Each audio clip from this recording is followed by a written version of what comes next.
सभी छात्रों को मेरा सुप्रभात। प्रिय छात्रों, आज हम महाभारत के पर्व 2 का अध्ययन अध्यापन करेंगे। पर्व का नाम है सभा पर्व।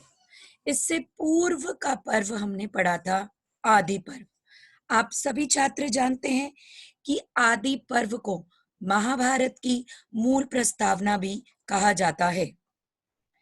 सभा पर्व से तात्पर्य है मायासुर दानव का युधिष्ठिर के लिए सभा भवन का निर्माण करना। हम सभी ने आदि पर्व का अध्ययन करते हुए आखिरी के गद्यांशों में हम सभी ने मायासुर दानव के बारे में पढ़ा था, जिसे अर्जुन ने इंद्र के साथ युद्ध होते समय उसकी रक्षा की थी, जिससे खुश होकर मैदानों ने अर्जुन से कहा था कि आपको जब भी मेरी सहायता चाहिए होगी तब मैं आपके समक्ष प्रस्तुत हो जाऊंगा। इसी वजह से अर्जुन ने कहा था कि युधिष्ठिर के लिए आपको एक सभा का निर्माण करना है, जिसका नाम रखा जाएगा सभा भवन। आइए आज हम सब सभा पर्व के बारे में पढ़ेंगे, अध्ययन अध्यापन करेंगे। सभी छात्र अपने हाथ में कॉपी और पेन लेकर बैठेंगे। महत्वपूर्ण शब्दों और महत्वपूर्ण वाक्यों को आप सब अपनी कॉपी में लिखते जाएंगे। सभा पर्व में मायासुर द्वारा युधिष्ठिर के लिए सभा भवन का निर्माण, लोकपालों की भिन्न भिन्न सभाओं का वर्णन, युधिष्ठिर द्वारा राजसूय करने का संकल्प करना, जरासंध का वृतांत तथा उसका वध किसने किया था, राजसूय के लिए अर्जुन आदि 4 पांडवों की दिग्विजय यात्रा, राजसूय यज्ञ होता क्या है, शिशुपाल वध, धृत कीड़ा, युधिष्ठिर की द्वितीय में हार और पांडवों का वनगमन वर्णित है। सभा भवन में इन सारी चीजों का वर्णन किया गया है। सभा भवन का निर्माण से पर्व का आरंभ होता है। मैदानव सभा भवन के निर्माण में लग गया। सबसे महत्वपूर्ण है, सभा भवन का निर्माण किसने किया था? मैदानव ने। शुभ मुहूर्त में सभा भवन की नींव डाली गई। शुभ मुहूर्त देखते हुए, जैसे आप घर का मुहूर्त देखते हो, उसी तरीके से यहाँ सभा भवन का शुभ मुहूर्त देखा गया और उसकी नींव डाली गई तथा धीरे धीरे सभा भवन बनकर तैयार हो गया, जो स्फटिक शिलाओं से बना हुआ था। अब ये स्फटिक शिलाएं होती क्या है? स्फटिक शिलाएं एक प्रकार का सफेद बहुमूल्य पत्थर या रत्न है, जो बिलौर में मिलता है। विशेष स्फटिक कांच के समान पारदर्शी होता है और इसका व्यवहार मालाएं, मूर्तियां तथा दस्ते आदि बनाने में होता है। इसके कई भेद और रंग होते हैं स्फटिक शिलाओं के, जैसे सूर्यकांत मणि, शीशा, कांच, कपूर, कर्पूर और फिटकरी में इसका प्रयोग किया जाता है। इसलिए फिटकरी भी क्या होती है? सफेद रंग की दिखाई देती है। यह भवन शीश महल सा चमक रहा था। तो आप समझ लीजिए स्फटिक शिलाओं में किन पांचों प्रकारों में से किस प्रकार का प्रयोग किया गया होगा। इसी भवन में महाराज युधिष्ठिर राज सिंहासन पर आसीन हुए।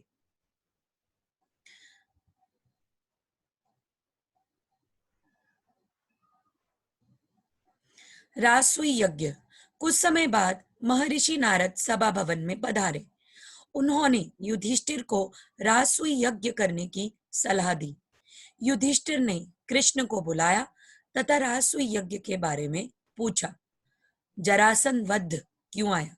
श्री कृष्ण ने कहा, राजसूय यज्ञ में सबसे बड़ी बाधा मगध नरेश जरासंध है। तो जरासंध कहाँ के नरेश थे? मगध के। और राजसूय यज्ञ वही करवा सकता था जो अपने आसपास के राजाओं द्वारा पूजनीय हो। वही राजा राजसूय यज्ञ करवाने के योग्य है। पर रासुई यज्ञ में एक राजा बाधक था जिसका नाम था जरासंध, मगध के नरेश। क्योंकि उसने अनेक राजाओं को बंदी बना रखा है तथा वो बड़ा ही निर्दयी है, उसके अंदर दया मात्र भी नहीं है।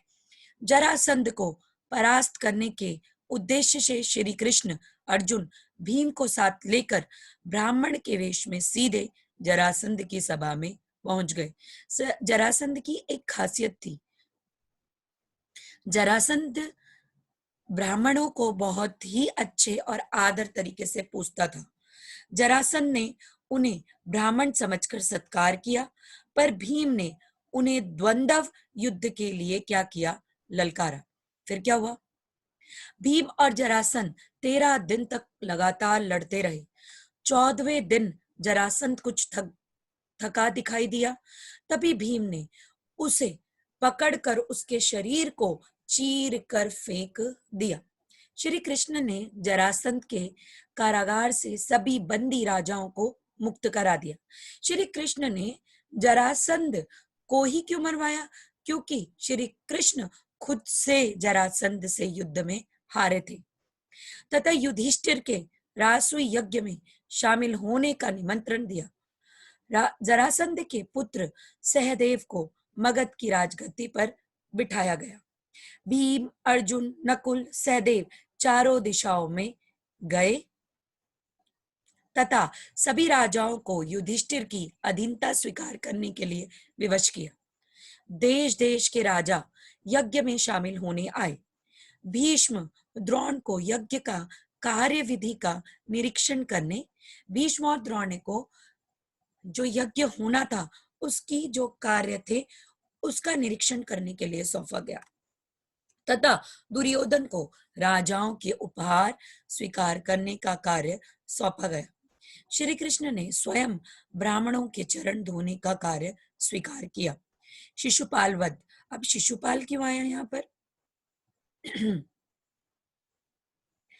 यज्ञ में सबसे पहले किसकी पूजा की जाए, किसका सत्कार किया जाए, इस पर भीष्म ने श्री कृष्ण का नाम सुझाया। सहदेव श्री कृष्ण के पैर धोने लगा। सहदेव कौन था यहाँ पर? जरासंध का पुत्र।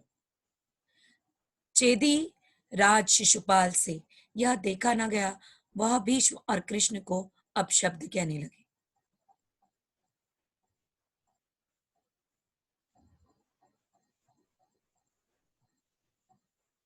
अपशब्द कहने लगे। कृष्ण शांत भाव से उसकी गालियां सुनते रहे।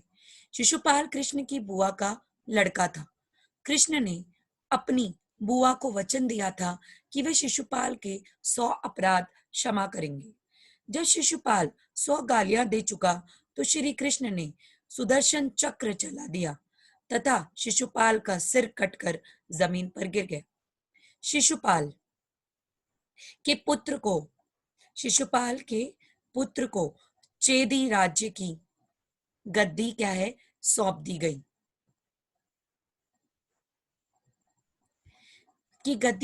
गई। युधिष्ठिर का यज्ञ संपूर्ण हुआ।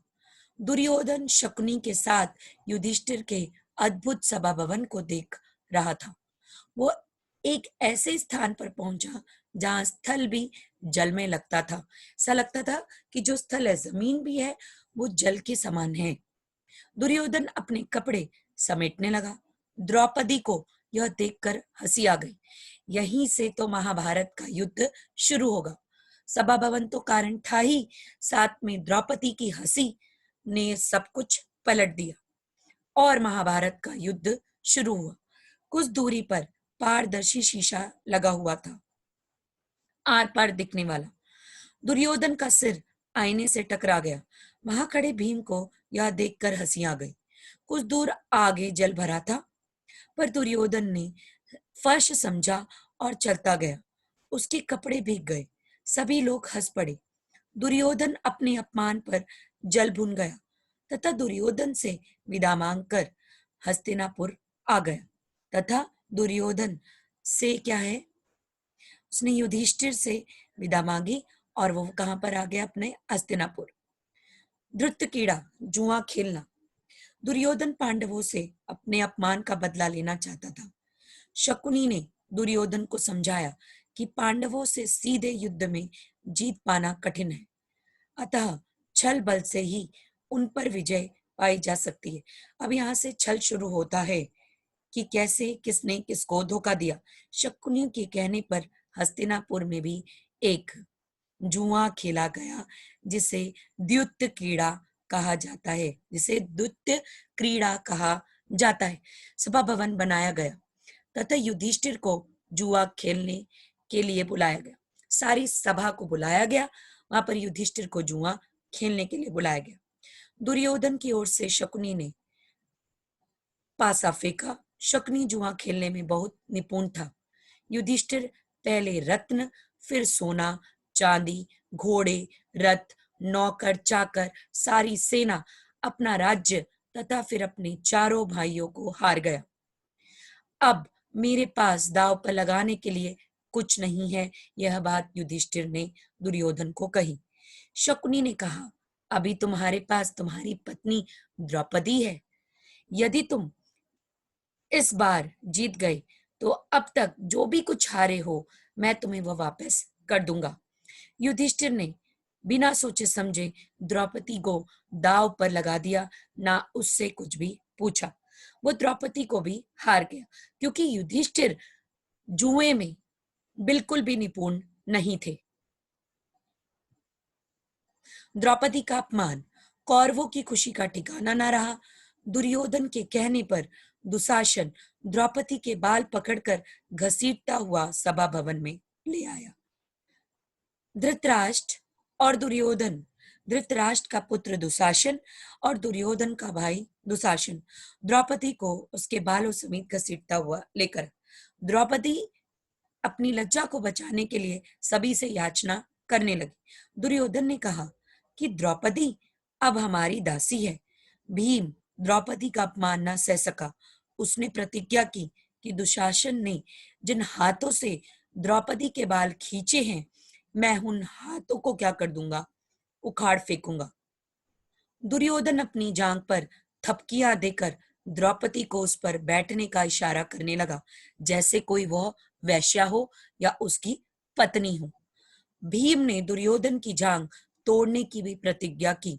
सिर्फ एक भीम ही थे जिन्होंने प्रतिज्ञा ली थी, और आपके युधिष्ठिर और सारे राजा और जितने भी पांडव थे, सब इस स्त्री के अपमान को क्या कर रहे थे, चुपचाप देख रहे थे, सह रहे थे। संसार में स्त्री का अपमान बहुत बड़ा अपमान माना जाता है, पर यहाँ पर सबसे पहले द्रौपदी ने मजाक उड़ाया। वह मजाक दुर्योधन के हृदय में लगा। उससे बदला लेने के लिए उसने यह षड्यंत्र रचा। दुर्योधन के कहने पर दुशासन द्रौपदी के वस्त्र उतारने लगा। द्रौपदी को संकट की घड़ी में कृष्ण की याद आई। उसने श्री कृष्ण से अपनी लाज बचाने की प्रार्थना की। सभा में एक चमत्कार हुआ। दुशासन जैसे जैसे द्रौपदी का वस्त्र खींचता जाता, वैसे वैसे वस्त्र भी बढ़ता जाता। वस्त्र खींचते खींचते दुशासन थक कर बैठ गया। भीम ने प्रतिज्ञा की कि जब तक दुशासन की छाती चीरकर वह खून का पान नहीं करेगा, अपनी प्यास नहीं बुझाएगा, तब तक इस संसार को छोड़कर पितृलोक को नहीं जाएगा, वो पिता के लोक को नहीं जाएगा। अंधे धृतराष्ट्र अंधे धृतराष्ट्र बैठे बैठे सोच रहे थे कि जो कुछ हुआ वह उनके कुल के संहार का कारण बनेगा। अगर वो सोचकर दुर्योधन को वहीं रोक देते तो ज्यादा क्या होता, सही होता। उन्होंने द्रौपदी को बुलाकर सांत्वना दी। क्या सांत्वना से द्रौपदी का अपमान कम हो जाएगा? युधिष्ठिर से दुर्योधन की धृष्टता को भूल जाने को कहा तथा उनका सब कुछ वापस कर दिया। धृष्टता का मतलब होता है ये गंदगी को भूल जाने के लिए कहा, अपमान को भूल जाने को कहा। पुनः धृतक्रीड़ा तथा पांडवों को 13 वर्ष का वनवास। दुर्योधन ने पांडवों को दोबारा जुआ खेलने के लिए बुलाया तथा इस बार शर्त रखी कि जो जुए में हारेगा वह अपने भाइयों के साथ 13 वर्ष वन में बिताएगा। युधिष्ठिर को पता था कि मुझे जुआ खेलना नहीं आता, फिर भी उन्होंने उनकी बात को मान लिया, जिसमें अंतिम वर्ष अज्ञातवास होगा। 1 वर्ष अज्ञातवास, 12 वर्ष क्या होगा? वनवास। इस बार भी दुर्योधन की ओर से शकुनी ने पासा फेंका तथा युधिष्ठिर को हरा दिया। शर्त के अनुसार युधिष्ठिर 13 वर्ष वनवास जाने के लिए विवश हुए और राज्य भी उनके हाथ से जाता रहा। आप सभी छात्रों को सभा पर्व पढ़कर ये इतनी ही बात समझ आई है, निष्कर्ष इतना ही निकला है कि एक स्त्री के अपमान ने युधिष्ठिर को पूरी तरीके से समाज के सामने गिराकर रख दिया। दुर्योधन तो गलत था ही, युधिष्ठिर भी वहां पर गलत था। अगर युधिष्ठिर ने समय रहते के अपनी समझ से यह इस चीज को रोका होता और यह खेल नहीं खेला होता तो ज्यादा क्या होता? सही होता। सभी छात्रों से मेरा पहला प्रश्न है, सभा भवन के निर्माण का दायित्व किसे सौंपा गया था? सभा भवन की राजगद्दी में कौन बैठा था पांडवों में से? राजसूय यज्ञ क्यों करवाया गया और राजसूय यज्ञ के बारे में परामर्श युधिष्ठिर को किसने दिया? शिशुपाल का वध और जरासंध का वध क्यों किया गया और किसने किया और किस वजह से किया? इन सभी प्रश्नों के उत्तर आप सभी अपनी हिंदी की कॉपी में करेंगे। युधिष्ठिर को द्युत्तक्रीड़ा के लिए किसने उकसाया? क्या युधिष्ठिर द्युत्तक्रीड़ा में जीते थे? और अगर नहीं जीते थे तो किस वजह से? आखिरी दाव पर युधिष्ठिर ने किसे लगाया? भीष्म ने किन 2 भाइयों को कौरवों में से मारने की प्रतिज्ञा ली और प्रतिज्ञा का वर्णन कीजिए। धन्यवाद।